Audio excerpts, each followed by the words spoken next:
다른 데 가서 그런 얘기하면 참 황당한 사람이구나. 그래서 저는 진짜 믿어요, 여러분.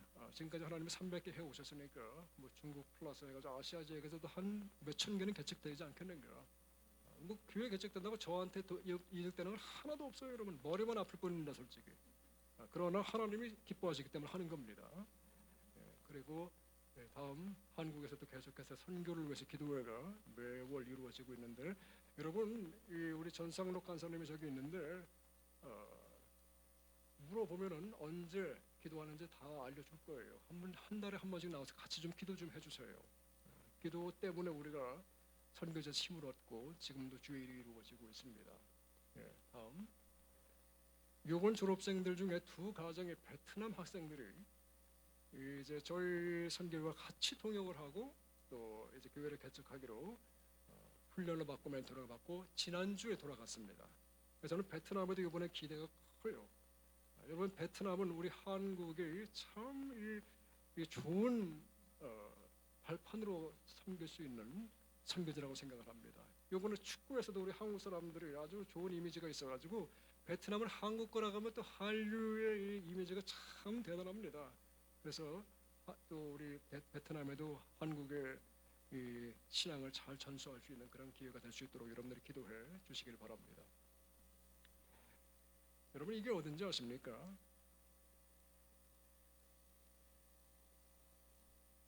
질문에 대답이 없는 것은 질문을 못 알아들으셨든지 아니면 답을 모르시든지 아니면 질문하는 사람이 사람 같지가 않아서 대답을 안 하시든지. 빨간 화살표는 중국 단동 지역입니다. 압록강이에요. 파란 화살표는 북한 신의주 쪽입니다. 제가 지금 여기 사진을 보면 웃으라 그래서 웃고 있지만은 마음은 참 미어지는 그런 상황이었습니다. 다음 사진. 거기서 이렇게 올려다 보면은 북한 사람들이 보여요. 근데 못 건너갑니다. 여러분, 아시아를 품는 아름다운 교회, 또 우리 EAPTC 선교회, 북한도 품는 날이 오게 될 줄로 믿습니다. 저는 분명히 뜻이 있다고 믿어요. 여러분, 이번 저희 신학교 역사상 처음으로 몽골에서 신학생들이 대거로 들어와요. 한 4-5가정이 들어오는데, 여러분, 북한에 자유롭게 들어갈 수 있는 두 민족이 있습니다. 현재 중국 사람들하고 몽골 사람들이에요. 몽골은 자유자재로 북한에 들어가서 사업도 하고 또 복음도 전해도 괜찮다는 얘기를 제가 계속해서 보고를 듣고 있습니다. 그래서 여러분, 하나님께서 누군가를 통해서 북한의 문을 열 거예요. 여러분 이제 우이두복도 하시고 통일문을 위해서 열리기 위해서 기도도 하시는데, 여러분 함께 우리가 팀을 이루어서 저는 몽골 쪽에서 밀고 들어갈 테니까 여러분 남쪽에서 기도하면서 밀고 올라가시면은 하나님께서 누구를 통해서든 간에 북한의 문을 열 줄로 믿습니다.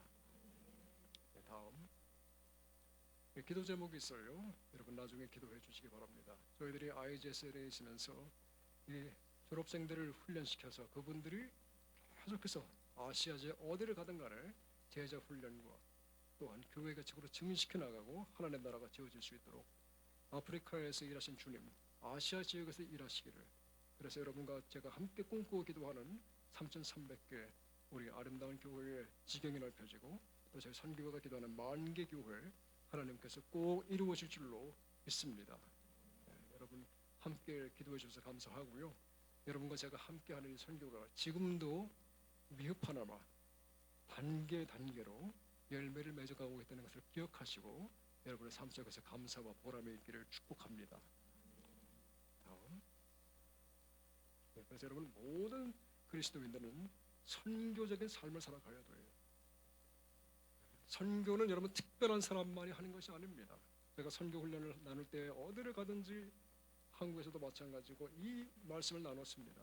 선교는 모든 사람이 감당해야 하는 역사적인 신앙적인 의무와 책임과 축복이 되는 것입니다. 다음.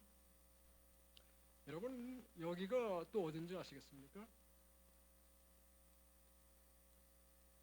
두바이의 꿈의 섬이라고 하는 동네입니다. 영어로 하면 두바이 드림 아일랜드라는 지역이에요. 실제적으로 있는 지역이에요. 그런데 원래 이 섬은 지도에 없는 섬입니다. 인공섬이에요. 없는 섬을 두바이에서 이 유지가들이 모여가지고 엄청난 돈을 투자해가지고 섬을 짓고 다음 이런 호화 저택들을 지어가기 시작했습니다. 그리고 나서 세계 부자들을 투자하라고 부르기 시작했어요. 그 수많은 사람들이 몰려들었지요.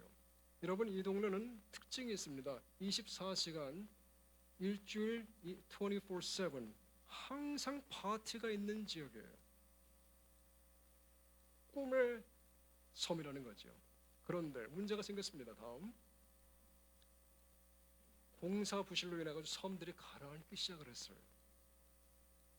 그래서 원래 그 섬들이 세계 지도를 본따서 만들기 시작했는데 더 이상 세계 지도를 찾아볼 수 없을 정도로 다 침몰이 되어가고 있습니다. 그래서 투자자들과 사업자들 사이에 지금 계속해서 법정 공방전이 벌어지고 있다는 소식을 얼마 전에 들었습니다. 여러분, 누구의 꿈이냐가 중요한 거예요.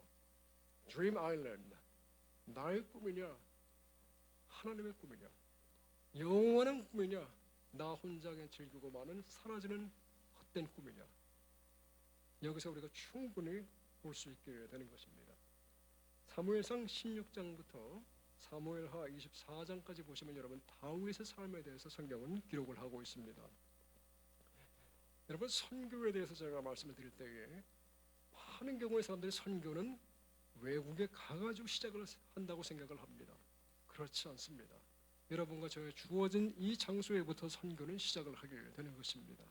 그리고 여기서 선교를 내가 준비하고 여기서 선교인의 삶을 살아갈 때에 실제적으로 열매는 어디서 하나님 은혜 통해서 나타날지 모른다는 것입니다.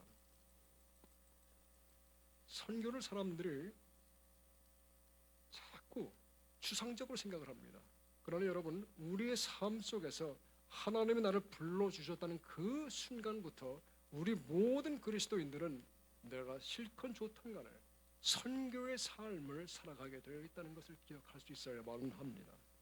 그리고 하나님은 여러분과 제가 하나님의 꿈을 이루는 그러한 세계를 품는 선교인의 삶을 살아갈 수 있도록 실로 부단한 노력을 우리의 삶의 배후에서 하고 계십니다.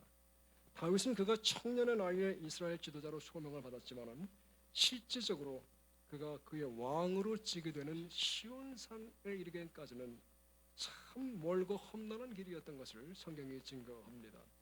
오늘 이 시간 이 시대를 살아가는 우리 그리스도인들도 특별히 이렇게 선교와 또 열방을 품는 우리 아름다운 교회 교인들 여러분들께서는 시온에 이르는 하나님의 꿈을 꾸을 수 있기를 축복합니다.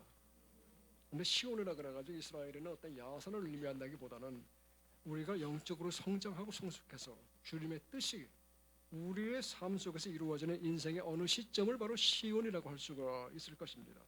그런데 이 시온에 이르는 길에는 여러분 다윗의 삶을 살펴보면은 수없이 많은 정거장들이 있었다는 것을 발견하게 됩니다. 첫 번째 다윗의 삶에서 우리가 발견하게 되는 그의 정거장은 바로 베들레헴이라고 하는 장소였어요. 예수님이 태어난 장소입니다. 사무엘상 16장 13절에서 다윗은 왕으로 부르심을 받습니다. 기름 부음을 받았습니다.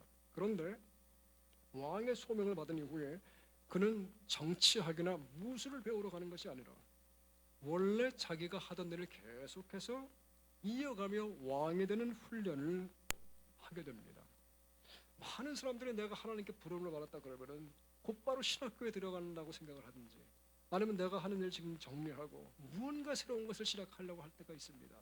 그러나 여러분, 우리의 삶 속에서 하나님이 원하시는 것은 무엇보다도 나의 주어진 시점과 장소와 환경 속에서 신실함을 배워가기를 원하신다는 것을 기억해야만 합니다. 다윗은 이 베들레헴이라는 시점에서 작은 일에 신실하게 섬기는 법을 배우게 됩니다. 제가 나름대로 여러 군데서 지도자들을 훈련하면서 한 가지 터득한 교훈이 있습니다. 여러분, 하나님은 그 누구도 들어쓰실 수가 있고 또 실제적으로 누구라도 들어 쓰시고 있다는 사실입니다. 그런데 참 놀라운 사실이 있어요. 하나님은 배우지 못한 사람도 쓰시고, 저같이 이렇게 성대가 약한 사람도 쓰시고, 가난한 사람도 쓰시고, 부한 사람도 쓰시고, 잘생긴 사람도 쓰시고, 못난 사람도 다 쓰실 수가 있어요. 그런데 한 부류의 사람은 주님이 가급 잘 이렇게 좀 덜 쓰시는 걸 제가 보게 되는데, 뭐냐면 여러분, 바로 게으른 사람들입니다. 여러분, 여하튼 뭐라도 하면서 늘 분주한 사람이 하나님께 쓰임을 받습니다. 다윗은 소명을 받은 이후로 계속해서 겸손하게 베들레헴에서 그에게 맡겨진 자리를 지켜가면서 신실한 지도자로 성장하게 됩니다. 베들레헴은 작은 일에도 성실해야 함을 가르쳐주는 비전 성취를 향한 경로의 첫 번째 정거장이 되어집니다. 또한 이곳에서 우리는 기본에 충실하는 삶을 배우게 됩니다. 여러분, 얼마나 많은 지도자들이 지금도 기본이 충실하지 않아서 더 이상 기본을 배울 수 없는 그러한 시점에 갔을 때에는, 기본이 무너질 때에 그의 모든 터대가 무너지고 마는 실패를 경험하게 되는 것을 보지 않습니까? 많이 얻는 것도 중요하고 높이 올라가는 것도 중요합니다. 그러나 기초가 잘 쌓여 있어야 오래 갈 수가 있다는 것을 기억해야 합니다. 베들레헴에서는 여러분 사생활에 신실함을 배우게 되어 있습니다. 아내에게 충실해야 돼요. 남편에게 충실해야 돼요. 자녀에게 충실해야 돼요. 이런 자세한 부분들, 사생활의 부분들을 다윗은 이 부분에서, 이 시점에서 터득하게 됩니다. 여러분, 사무엘상 17장 35절을 보시면은 그는 아무도 보지도 않고 알아주지도 않는 와중에서 사자와 곰과 사투를 벌였다고 성경이 기록합니다. 얼마나 그가 하던 일이 보잘것없었으면은, 그가 골리앗과 싸우러 갈 때에 맏형 엘리압이 이렇게 꾸짖습니다.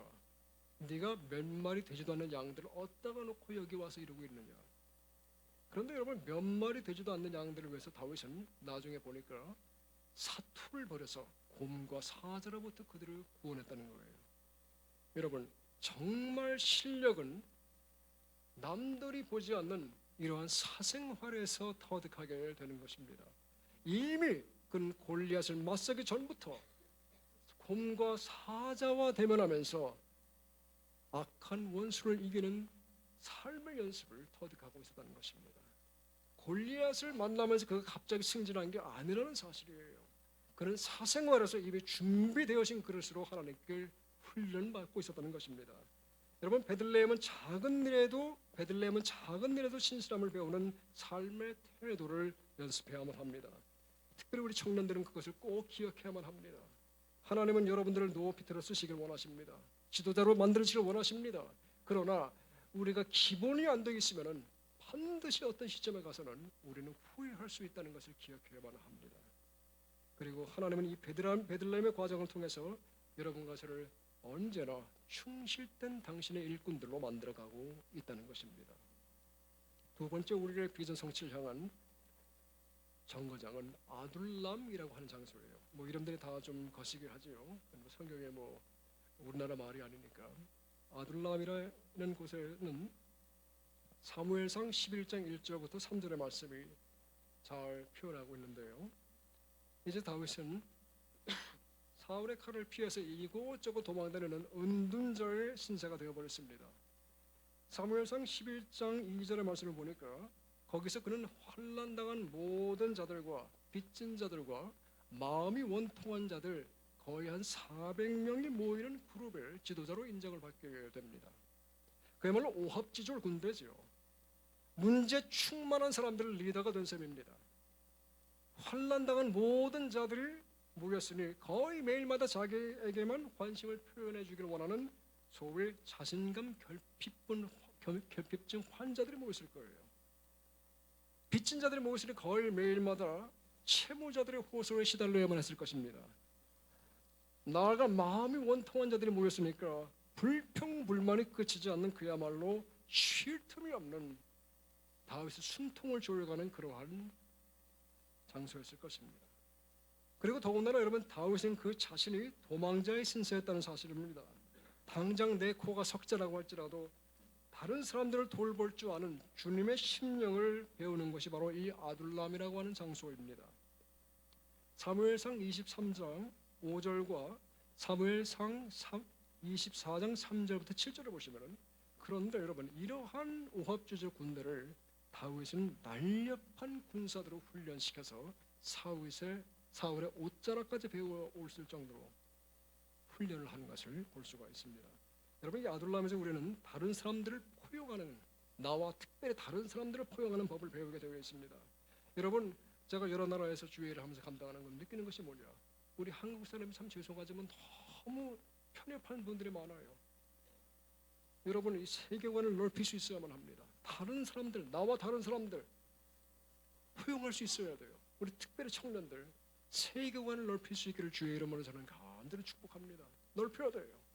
그래야지 세계를 품을 수가 있어요. 여러분, 세계 선교는 여러분의 마음으로부터 시작하는 겁니다. 여러분, 여러분의 삶 속에서 세계가 품어집니까? 그러면 세계 선교할 수 있어요. 인터넷상에서 품는 것이 아닙니다. 내 마음에서 기도로 품어줄 수 있어야만 합니다. 그런데 그것은 여러분과 저희가 주어진 이 환경 속에서, 이 악유라는 환경 속에서, 여러분의 직장이라는 환경 속에서, 여러분의 가정이라는 환경 속에서 나와 달라서 너무도 나에게 꺼리끼는 사람이라고 할지라도 내가 포용할 수 있는 법을 배워갈 때에 우리는 비로소 그러한 큰 그릇으로 성장하게 되어 있습니다. 여러분, 큰 그릇은 내가 넓히려고 한다고 넓혀지는 게 아니에요. 하나님이 넓혀주셔야만 합니다. 그런데 사람이 성장하는 방법은 성경에 보니까 사람이 사람을 연단시킨다고 말하고 있어요. 다이아몬드가 다이아몬드를 연단시키는 거예요. 철이 철을 깎는 거예요. 사람이 사람을 연단시키는 겁니다. 그리고 여러분은 부부 만나보세요. 처음에야 다 콩깍지가 씌일 때는 너무도 예쁘고 사랑스럽고 멋있지만은 6개월만 지나보세요. 현실이 보이기 시작합니다. 어쩌면 그렇게 달라도 나랑 다른지 몰라. 완전히 opposite, 완전히 다른 경우가 너무도 많아요. 왜 그럽니까? 하나님이 그 사람 보면서 품어보라는 겁니다. 품을 때 어떻게 됩니까? 내가 확장되는 거예요. 성장하는 거예요. 여러분 주변에 나와 다른 사람들을 하나님이 많이 붙여주셔가지고 너무도 삶이 힘들고 곤고하고 답답합니까? 여러분을 하나님이 큰 그릇으로 만들어가는 과정인 줄로 믿으시기를 축복합니다. 내가 도움을 필요로 할 때는 그 누구도 돕겠다고 하는 사람이 없는 쓸쓸한 단계가 바로 아둘람의 단계입니다. 사무엘상 23장 1절부터 13절을 보니까 다윗이 그일라 사람들을 도와주었음에도 불구하고 오히려 사울에게 다윗을 팔아넘기려고 하는 배은망덕한 자세를 이 아둘람 사람들이 보이게 됩니다. 정말 다윗으로 하여금 힘 빠지게 하는 이 아둘람에서의 시간은 그에게 너무도 중대한 진리를 가르쳐 주게 됩니다.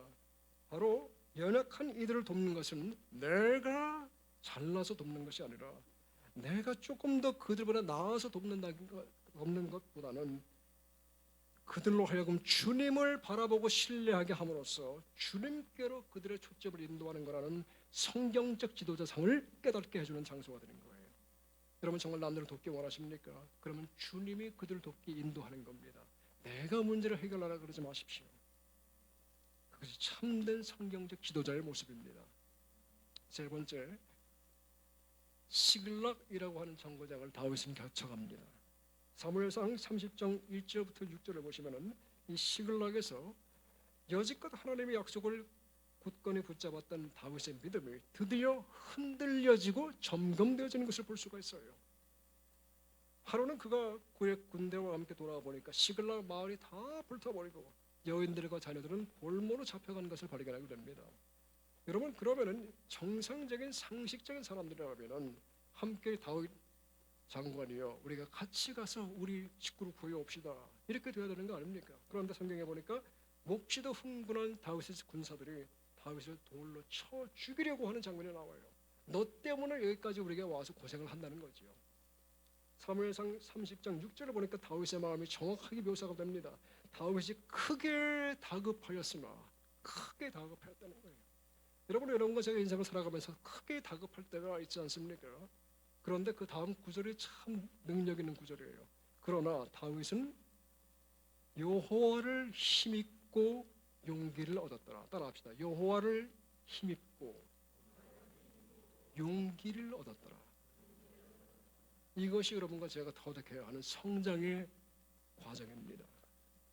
우리들 모두는 무엇 하나라도 축복의 증거가 있어 보이면은 일이 잘 풀려갈 때면은 하나님이 내 기도를 응답했다고 생각하면은 은혜 받았다 그러면서 신실하게 주님을 잘 섬겨갑니다. 웬만하면 다 그렇게 잘해요.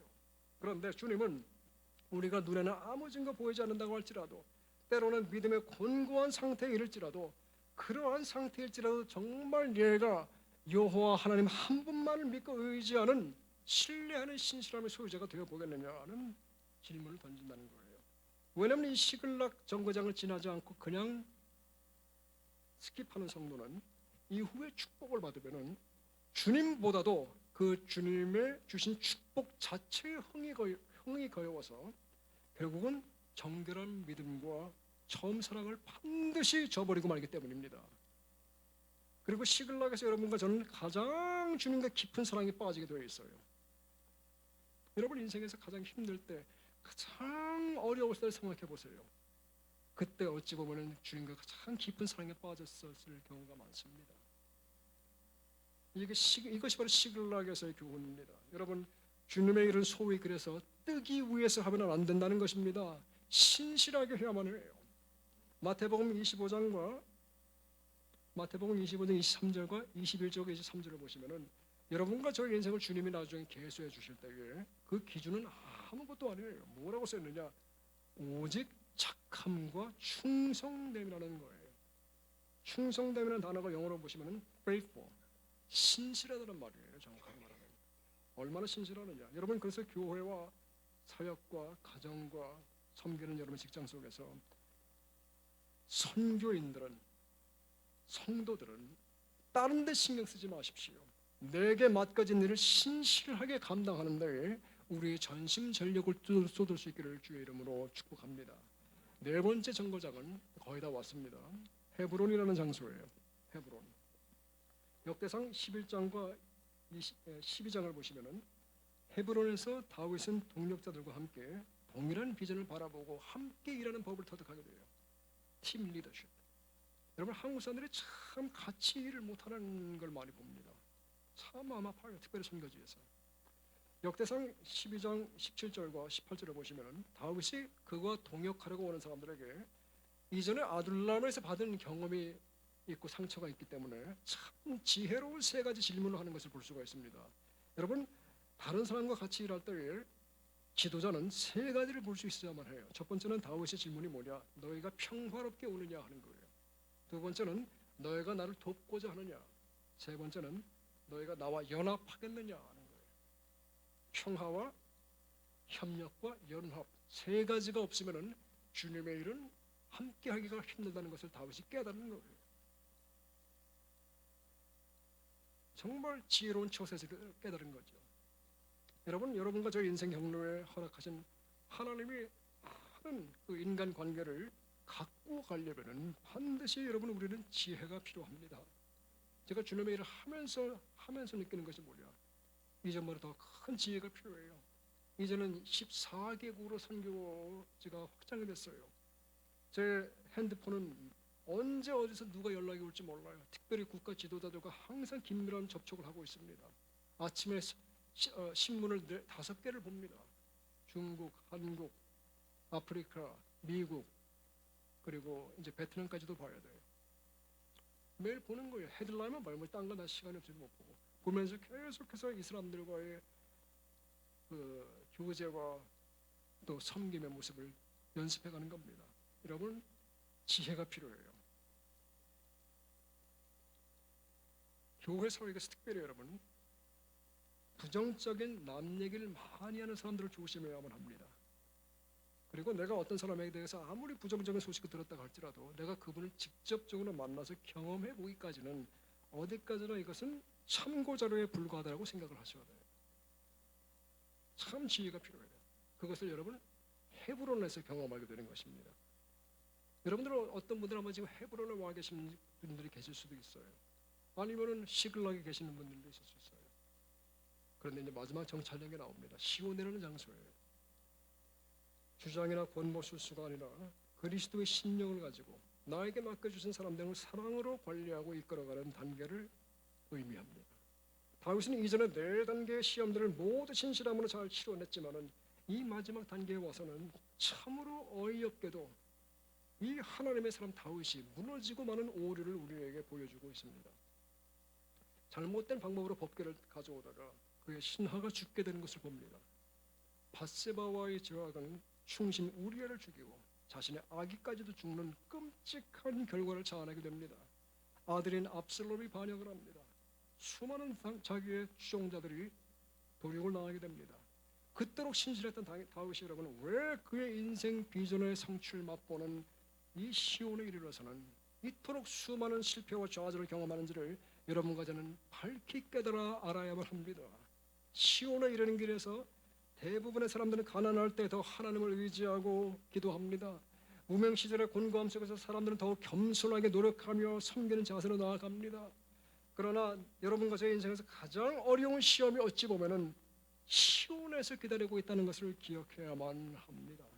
부와 명예가 있습니다. 사람들이 인정합니다. 있어 보입니다. 그런데 이상하게 시온에서 지도자들이 많이도 무너져 내립니다. 다른 것들은 다 얻었는지 모르지만 바로 이 시온에서 많은 사람들이 정작 필요한 예수님을 잊어버리기 때문이에요. 여러분과 저는 이 시점에서 내가 정말 그리스도인으로서 사랑하고 추구하고 있는 것을 예수님인가를 생각해 보실 필요가 있습니다. 내가 지금까지 주님을 섬겨오면서 사랑했던 추구했던 것들이 어떤 면에서는 여러분 예수님이라기보다는 사실 교회의 친교와 훈훈한 분위기일 수도 있습니다. 사실은 은혜 받았을 때 느끼는 그 행복한 기분을 사랑했을 수도 있어요. 사역자가 주님보다도 더 교회 성장을 사랑할 수 있다는 이 아이러니컬한 사실 늘 제 마음속에 저는 지니고 저를 채찍질합니다. 주님 때문에 가볍게 변하던 나의 인생, 이 인생 자체에 내가 취해서 때로는 주님보다 내 인생 자체를 더 사랑하게 될 수 있다는 것을 기억해야만 합니다. 사랑하는 여러분, 주님의 일조차도 심지어는 주님보다도 더 사랑해서는 안 되는 줄로 믿으시기를 바랍니다. 여러분과 제가 이런 것들이 모두 초월하고 끝까지 예수님을 사랑할 수 있어야만 합니다. 여러분, 예수님 사람들이 여러분과 저의 삶 속에서 성경은 진정한 성공이 뭐라고 말하고 있습니까? 그것은 바로 하나님이 나와 함께 하신다고는 사실입니다. 다윗, 요셉, 모세, 여호수아 등 성공적인 인생을 산 사람들을 모든 선진들을 가르쳐서 성경이 공통적으로 묘사하는 구절 하나가 나오는데 무엇이냐 하면은 그것은 다름이 아니라 여호와가 그와 함께 계셨다 하는 구절이에요. 그들이 돈을 많이 벌었다, 훌륭한 왕이 되었다, 그런 게 아니에요. 여러분, 감옥에 있을 때에도 요셉은 하나님이 그와 함께 해줬다고 말합니다. 성공한 거예요. 그러면은 그런 사람이 높은 지위에 올라가도 끝까지 성공하는 겁니다. 참된 성공은 하나님이 여러분과 저의 삶에 함께 하느냐 하는 겁니다. 여러분, 그런 사람이 바로 선교를 감당하는 거예요. 사람들이 많은 경우에 전도와 선교를 이렇게 혼탁하게 생각하시는 분들이 계시는데, 다음 PPT 좀 띄워주시겠습니까? 제가 선교학자의 입장에서 여러분들에게 간단하게 선교와 전도의 정의를 좀 말씀을 드리고 오늘 이제 함께 기도하려고 합니다. 선교는 그냥 여러분 성경에서 보는 성경이 말하는 선교의 제 정의를 제가 감히 말씀드린다면은 여러분 전체적인 성경의 히스토리가 파노라마가 바로 선교라는 거예요. 선교는 여러분 도장 찍고 여권 가지고 외국 가서 시작하는 것이 아니라 나의 마음 속에서 나로 인해서 모든 족속이 복받기를 원하는 그러한 마음가짐이 주어진 그리스도인이라면은 거듭난 성도이라면은 모두가 품어야 되는 기본적인 마인드세트가 되는 것입니다. 그게 바로 선교적 마인드셋이고 선교적인 인생이 되는 거예요. 그래서 여러분 처음부터 끝까지 요한계시록까지 창세기부터 하나님은 무엇을 위해서 성경을 인도하느냐, 인류 역사를 주관하느냐, 선교의 완성을 위해서 가는 겁니다. 그래서 선교가 전체 차의 프레임이라고 보시면은 거기에 엔진이 있어요. 그게 바로 전도라는 겁니다. 다음 PPT 띄워주세요. 전도, 바로 복음을 전하는 거죠. 복음을 전하는 그 전하는 행동을 통해서 선교가 이루어지는 거죠. 그런데 그게 여러분 이방인들에게 할 수도 있고 또 내 주변의 사람들에게 할 수도 있는 거예요. 그러니까 여러분 선교는 멀리 가서만 하는 것이 아니라 나의 삶 속에서 주님의 뜻이, 주님의 나라가 초래하기를 원하는 그 간절한 염원을 가지고 살아가는 모든 삶의 내용, 이것이 바로 선교라는 거예요. 그리고 그 선교를 이뤄가기 위해서 내가 무엇을 하느냐? 복음을 전하는 거예요. 다른 사람들에게 예수님 얘기를 해주는 거예요. 그런데 때로는 삶으로 얘기합니다. 때로는 말로 얘기합니다. 때로는 섬김으로 얘기합니다. 때로는 봉사로 얘기합니다. 여러 가지 방법이 있어요. 그것이 바로 전도하는 겁니다. 여러분 전도는 다 남의 교회에 잘 다니는 사람들은 내 교회를 끌고 오는 게 아닙니다. 전도는 성경에 말하는 복음 전파는 주님이 나에게 어떤 은혜를 베푸셨는가를 나누는 거예요. 그래서 선교가 완성되게 하는 겁니다. 우리의 몸을 선교라고 하시면은 다음 PPT 우리의 심장, 우리를 살게 하는 역동력, 그것이 바로 전도라는 겁니다. 이것이 바로 성경에서 얘기하는 성경적 선교관이라고 할 수 있는 거죠. 그래서 여러분 성경에 보시면 사람들이 오해하는 구절이 가끔 나오는데 사울이 은혜 받아서 바울이 됐다고 가끔 생각을 합니다. 그러나 그렇지 않습니다, 여러분. 초대교회는 한 번도 선교라는 단어를 쓴 적이 없어요. 그저 이방인 전도라는 정도밖에는 표현을 하지 않고 있습니다. 성도들이 은혜 받았습니다. 7 집사가 은혜 받아서 복음을 전하는데 어떤 사람들은 이방인한테 갔고 어떤 사람들은 유대인 자기 민족에게 갔어요. 전혀 구분하지 않았습니다. 그냥 하는 거예요. 복음을 전파하고 선교의 삶을 살아가는 겁니다. 그러다 보니까 어떤 사람들은 이방인들이 있었고 어떤 사람들은 내 민족에 있었던 거죠. 그래서 여러분 사울은 그 사도 바울의 히브리식 이름입니다. 그리고 그의 헬라식 이름이 바울이었어요. 이름이 2개나 뜬 거죠. 말하면 사울이 변해서 바울이 된 게 아니라 한 사람인데 이방인권에서는 그가 이방인의 이름이 더 쓰여져서 바울이라고 불렸고 유대인 사이에서는 그가 사울이라고 불렸던 거죠. 그런데 그가 아무래도 이방인 전도에 더 크게 하나님께 쓰인 바라니까 우리는 지금도 그 사람을 사도 바울이라고 더 많이 부르는 겁니다. 다시 말하면 성경적인 선교는 우리의 삶 속에서 시작하는 거예요. 그리고 주님을 아는 데부터 시작합니다. 제가 35년 전에 평생 처음으로 어떤 분이 저에게 전도를 하셨는데 그분이 저에게 이렇게 말씀했어요. 예수님이 당신을 위해서 죽었습니다 말하는 거예요. 제가 되물었습니다. 그래 그 사람이 도대체 어디서 어떻게 죽었는데요? 비꼬는 거죠. 이스라엘 사람이라고 얘기합니다. 그래서 제가 또 물었습니다. 도대체 이스라엘이 어디 있는 데냐? 그랬더니 저기 중동 끝에 어떤 조그마한 나라라 그러더라고요. 솔직히 관심도 별로 없었지만 그냥 심심해가지고 비꼬는 수준으로 또 물었습니다. 그래 그 사람이 도대체 언제 날 위해 죽었습니까? 그러니까 2000년 전에 죽었다는 거예요. 정말 이쯤 되니까 웃음이 나오더라고요. 어이가 없어가지고 제가 웃었습니다. 그러니까 그분이 좀 기분이 나빴는지 저한테 그러는 거예요. 당신 죄 때문에 죽었습니다. 그러는 거예요. 여러분 나보고 죄인이라 그러는데 좋아할 사람 한 명도 없지 않습니까? 그래서 제가 기분이 나빠가지고 그랬어요. 누가 나보고 죽을 달랬대요. 그런데 집에 돌아갔는데 계속해서 제 마음속에 이 음성이 들려오는 거예요. 계속 제 뇌를 떠나지 않습니다. 예수가 나를 위해 죽었다. 예수가 나를 위해 죽었다. 여러분 제가 그 당시에 이 불교에 심취해 있었습니다. 저는 불교 집안에 살았어요. 저래도 뭐 일주일에 한 번씩 갈 정도 했으니까. 그런데 가만히 생각해 보니까 이런 생각이 드는데 부처가 나를 위해 죽었다는 생각을 한 번도 해본 적이 없어요. 그런 얘기를 들은 적도 없고 모하메트가 나를 위해 죽었다 그런 얘기 들은 적이 없어요. 공자가 나를 위해 죽었다? 없습니다. 그런데 왜 예수라는 사람은 부득불 내가 부탁한 적도 없는데 나를 위해 죽었다고 얘기를 하느냐. 제 마음에 이상한 듯한 감동이 느껴지기 시작했습니다. 곰곰이 생각해 보니까 이 예수라는 사람이 전문 사기꾼 아니면은 무언가 있는 사람 같은 생각이 자꾸 제 마음속에 들어오는 거예요. 그래서 뭐 제가 원래 책 읽는 걸 좋아하거든요. 그래서 성경을 한번 읽어보자 생각하고 이제 정독을 하기 시작했습니다. 여러분 제가 예수 믿기 전에 3번 성경을 봤습니다. 놀랍죠? 예수 믿는 분들이 성경 안 보면 안 돼요. 그런데 신앙이 없어 성경을 보니까 그야말로 거짓말 종합 세트예요. 특별히 마태복음 1장을 읽는데 보니까 첫 책이니까 할 수 없이 보게 되지 않습니까? 이 성경 작가는 참 유달리도 글솜씨가 없는 사람이다.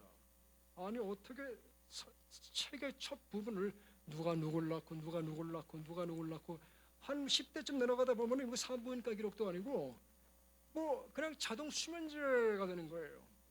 그걸 자기 전에 많이 읽었어요. 마태복음 1장 읽다가 자고 마태복음 1장 읽다가 2장은 넘어가는 법이 없어요. 참 수준 이하급의 글이라고 생각이 들었습니다. 아무리 성경을 봐도 깨달아지는 것도 없고 은혜가 되는 것도 없었습니다.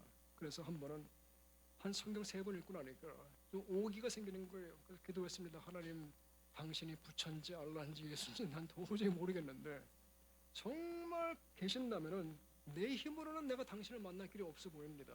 정말 계신다면은 그러면은 하나님 당신이 정말 계신다면은 당신은 나를 와서 만날 수 있지 않습니까? 한번 나를 좀 만나주세요. 좀 찾아와 주세요. 그렇게 아주 독실한 어떤 그런 독백을 그 누군가에게 드렸습니다. 그런데 살아계신 하나님이 그 기도를 들었던 것 같아요. 며칠 후에 동네 교회 부흥회 친구 따라갔다가 주님을 영접하게 되었습니다. 35년 전이에요. 그리고 그분은 지금 제가 그 기도 같지도 않았던 기도에 저를 응답을 해주셨습니다. 그리고 지금까지 35년을 저를 한 번도 떠나지 아니하시고 어딜 가서 어떤 일을 하며 살아가든 간에 저에게 신실해 오셨습니다. 나는 주님을 떠나고 주님을 배반한 적이 있어도 주님은 한 번도 그럴 적이 없어요. 여러분 개인적으로 주님을 만나보지 못하신 분들 혹시 이 가운데 계시다면 35년 전에 저 같은 사람을 만나주신 주님이 그리고 삶의 목적과 인생의 의미를 부여해 주신 주님이 여러분들과 반드시 만나주실 줄로 믿습니다. 솔직한 마음, 갈급한 심령을 주님께 오픈해서 아뢰면은 주님은 반드시 사랑의 손길을 여러분에게 베풀어 주실 것입니다. 마크 트웨인이라는 사람이 이렇게 유명한 얘기를 했어요. Two most important days of life is the day you are born and the day you find out why. 나의 인생에서 가장 중요한 날 2가지가 있는데 첫째는 내가 태어난 날이다. 2번째는 내가 태어난 인생의 목적을 찾는 날이다. 여러분 주님을 만난 이후로 어떠한 인생의 관점을 가지고 살아가느냐가 너무도 중요합니다. 그리고 성경은 모든 거듭난 그리스도인들은 바로 이 선교의 완성이라는 하나님 나라 역사의 진행 속에서 나의 인생에 어떻게 주님께 쓰임받을까를 심사숙고하며 살아가라고 경종을 울려주고 있습니다. 어디서 무엇을 하며 사는 것보다 더 본질적인 중요사항은 어떠한 삶의 내용을 가지고 살아가느냐 하는 것입니다. 어떤 모습이라든 주님 앞에서 평생 신실한 인생을 살아가겠느냐 하는 것입니다. 인생의 베들레헴에서 우리는 작은 일에 충실하는 모습을 배워야만 합니다. 아둘람에서는 연약한 이들을 충실하게 섬기는 그러한 신앙의 자세를 배워야만 합니다. 시글락에서는 모든 걸 잊어버린다고 할지라도 아주 바닥을 친다고 할지라도 주님께만은 신실한 삶의 자세를 숙련해야만 합니다. 그리고 헤브론에서는 인간관계에 있어서 신실함을 터득해야만 합니다. 그리고 마지막으로 시온에서는 신실함으로 나에게 맡겨주신 사람들을 관리하고 다스리는 신앙의 모습을, 지도자의 모습을 갖고 가야만 합니다. 그래야 할 때 하나님께서 여러분과 저의 삶을 통해 이루기를 원하시는 원대한 비전의 성취가 오직 그분의 영광만을 위해서 우리의 삶에 이루어지는 축복이 있게 될 줄로 믿으시기를 축복합니다. 한번 기도하겠습니다. 이 시간 혹시 여러분들 가운데 주님을 아직도 만나는 경험이 없으신 분들 계시다면 주님 앞에 솔직하게 아뢰시길 바랍니다. 그분은 지금도 여러분을 기다리고 계세요. 나는 당신이 누군지 잘 모르겠지만 나를 그토록 사랑하신다고 하니 나를 좀 만나주세요. 나를 좀 찾아와 주세요. 주님은 여러분을 필히 만나주실 것입니다. 그분한테 아뢰십시오. 여러분들 가운데 주님을 이미 아시는 분들은 선교적 인생을 향한 새로운 다짐이 있기를 이 시간 권면합니다. 하나님, 나의 삶의 앞으로 내가 하는 모든 삶의 내용 속에서 하나님 나라를 어찌하면 더 지어갈까? 심사숙고하며 재배열하며 정리해가며 알차게 살아갈 수 있도록 은혜를 허락하여 주옵소서. 그래서 나의 조그마한 인생을 통해서 하나님 나라의 과업이 선교적 인생이 살아줄 수 있도록 은혜를 베풀어 주옵소서. 이제 함께 우리 통성으로 잠깐 기도하고 마치겠습니다. 다 같이 기도하겠습니다.